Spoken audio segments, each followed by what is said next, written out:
Hello, this is Courtney at 5 Stitches Crochet, where we keep it simple. And I want to show you a couple more things, basic things on this piece that we started in the tutorials. That was just to show you how to work in rows and how to do these stitches. And that is how to weave in your ends. Some people will crochet over their ends, and that is a legitimate way to do things. It is a bit controversial because if you are selling it or you're giving it away, there is more likelihood that once washed, that those threads will come out again, and people won't understand what you're supposed to do with them and might cut them and make it more possible that a piece unravels. So it's not the best way to weave in your ends. You can weave in your ends with a hook, in which case you stick your hook into a stitch and you pull that thread through, that yarn through, and you just kind of do that backwards and forwards. The safest way to do things is to go back, once you go through a couple stitches, to come back the other way. This is what makes that different than just working over it. And you work these in, and voila, until it's gone and it has disappeared. The most secure way to do it is to thread it onto a needle.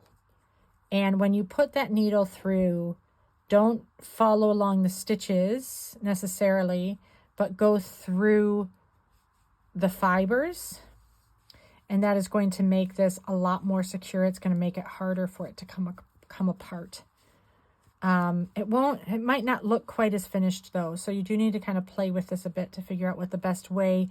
You have to come up with a bit of a happy medium between your piece looking finished, looking very smooth, or being, really secure.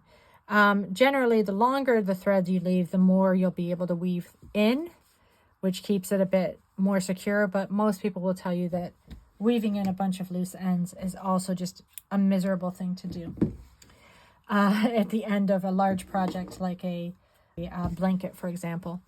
And there you have it. I've weaved in those ends. You can also carry the yarn instead of changing colors like this, but I'll do a separate color change video to explain how you can reduce that. Or if you really hate weaving in ends, let's say that this was a blanket and you have all these ends on the side, you do a border and you crochet over them. Again, you have the problem of the possibility that they come loose when you wash them. But it sure is a lot easier and takes a lot less time to just crochet over them, do a border around the edges and crochet over those ends so that you don't have to weave them all in. I will share with you more ways to change colors in a separate video. Thank you.